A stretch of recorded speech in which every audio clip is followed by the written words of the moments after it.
Hello everybody, and welcome to another episode of the Calypso Cigar Review Quickie. I'm your host, Brandon Luna, and today we're doing something a little different on the show. We're doing a two for different.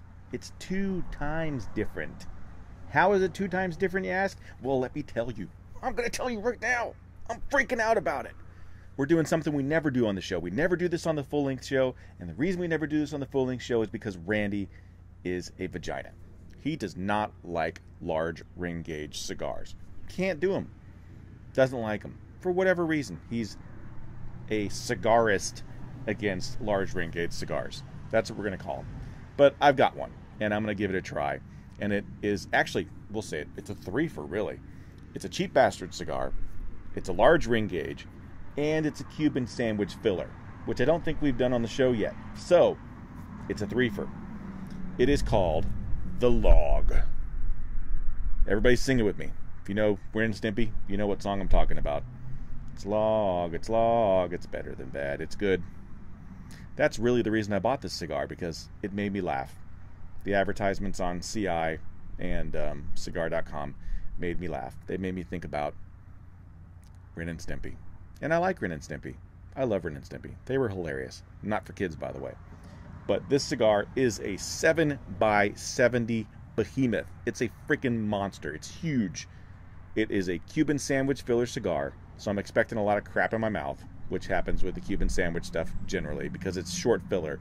They basically chop up all the remnants, put them in a cigar, and you never get a complex cigar because it is chopped up remnants, but you get a cigar. And typically the ash doesn't hold on very long because it's remnants and it's not long filler. So I'm expecting a really flaky ash, not a lot of complexity, but it's a cigar. So most of the time Cuban sandwich cigars are really inexpensive. This is no exception. You can get about a bundle of 7 of these for about $12 on CBID if you're smart about it. Maybe even 9. I've seen them go that low. So it's really, really inexpensive. And unfortunately, every single one of these in the bundle was splitting when I got them. So they've got some cracks in them, and they are not looking very good at all. It is a really inexpensive budget cigar. You can see the pack there on it too. It's got a combination of short filler and long filler, it looks, or at least medium filler. But yeah, it's got a good amount of cracks on the actual cigar. So I don't know if I'm going to make it through the whole thing. I'm going to try, but I kind of predict this is going to end at about the halfway point. We'll see.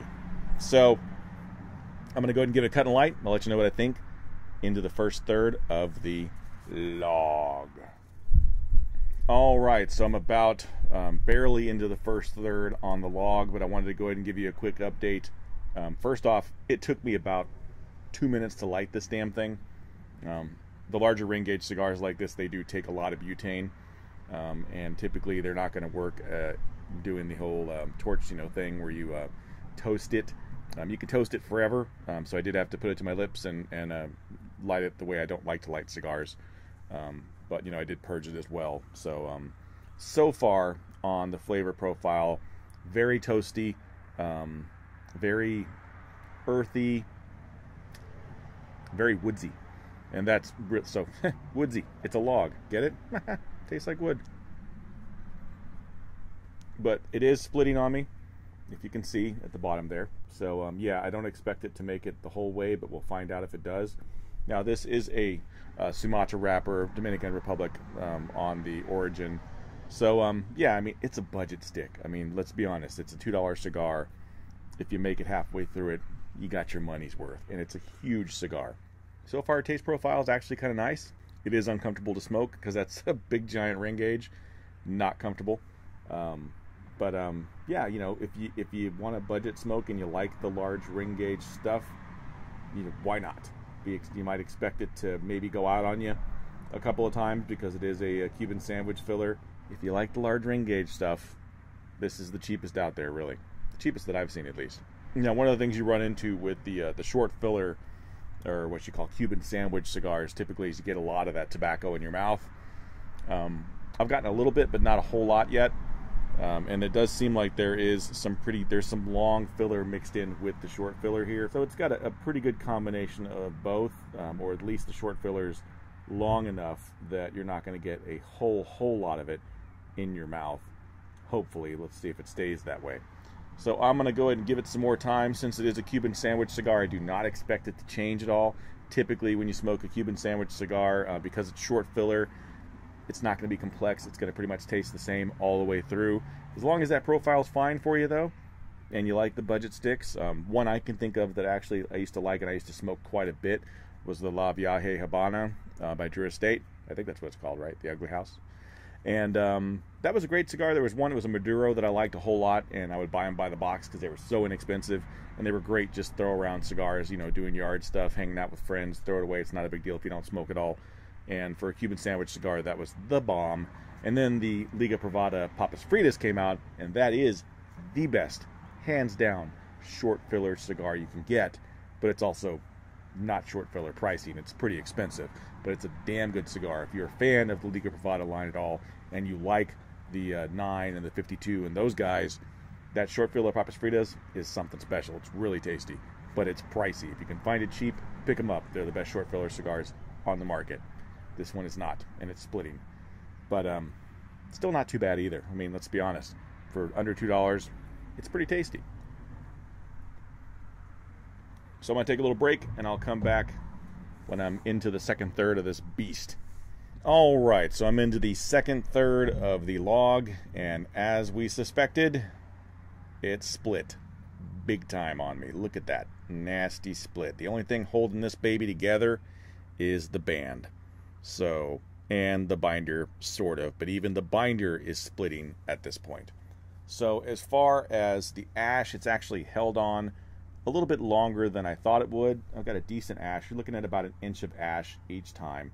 So the filler on it must be like a medium filler, not necessarily all short filler, I would say. Longest ash I've ever seen on a Cuban sandwich cigar was definitely the Papas Fritas. I mean, you get 1.5 inch ash on that thing, so that's definitely got some really good quality Cuban sandwich stuff in it. As far as the taste profile on this, now that I'm into the second third, it's gotten really bitter. It's mostly just like burnt wood, which I'm going to say is probably because it's called the log. I'm thinking it's very woodsy, but it is actually it's very woodsy and a little like a dirty earth and just a burned flavor. So it's not very tasty at this point. On a regular day, if I was smoking this, I would basically put it down at this point. But I'm going to try and make it through as much as I can for you guys because I am doing a review, and I want to try and be as honest as I can with this and go as long as I can to see really how it is as a whole. So that's my second third. I'm getting kind of burn tasting and kind of woodsy and earthy and splitting like crazy. I'm going to try and leave that lovely band on there as long as I can because that is really the glue that is holding this cigar together at this point. I'll be back for hopefully the last third. We'll see. All right, so yeah, I'm at the second third-ish of the log, and yeah, it's pretty much gone. I mean, the wrapper is completely fallen off this guy. And it's splitting all the way to the point at the top where it's splitting at the lips, and I'm getting all kinds of wrapper as well as the filler in my mouth. It's just not pleasant anymore. Flavor-wise, too, it's really charred, burned flavor. It just tastes like burnt tobacco and really dirty earth, and you're not really digging it at this point. So I'm going to call it. I can't finish the log, unfortunately, because it's just too far gone. It's fallen apart way too much beyond the point where I could salvage it. And when the wrapper is burning up the cigar, because you take a puff on it and the wrapper catches, and then it just rolls up the cigar and burns up the wrapper, you got to pretty much forest fire at that point, and you got to call it. So, unfortunately, can't finish the log. Flavor profile wise, didn't really work for me either. I don't know if that would be different if it stayed together. Who knows at this point. But for me, as far as the large ring gauge stuff, I would probably stick with the EP Carrillo line, the inch line. Very, very good large ring gauge cigars. They actually have a lot of flavor. They're blended for the large ring gauge, so they taste good. Also the Asylum 13 stuff. Those guys have some really good large ring gauge cigars if you like those. And as far as the sandwich filler, I would say On the low side, the La Vieja, I called it Viaje earlier, it's not Viaje. It's the La Vieja Habana, which is a Drew Estate cigar. They're short filler, and they have the Maduro one, which is really tasty. That's a great Cuban sandwich cigar that's very inexpensive. Or you could even go with the Papas Fritas, which I mentioned before, and those are very, very good, but they're a lot more expensive as far as short fillers go. So, large ring gauge, if you like them, I would maybe stay away from the log, or if you get some logs, check them when you get them to make sure that they are not cracked, and put them away for a long nap, because they're probably going to be dry and they're going to need that extra humidity so they don't do this on you, because that was just ugly. And if you like the long ring gauge stuff, I'd say stick with those Asylums and those inches, and you're probably better off. So I'm going to call it. Unfortunately, the log was a bust, not for me, and but that's just my experience with it. So I'm not going to say it's a horrible bad cigar, because, you know, when you get one that burns right, it might be okay. This one didn't work for me. I've got another one, but it's also cracked. I may try it later. Who knows? I don't know.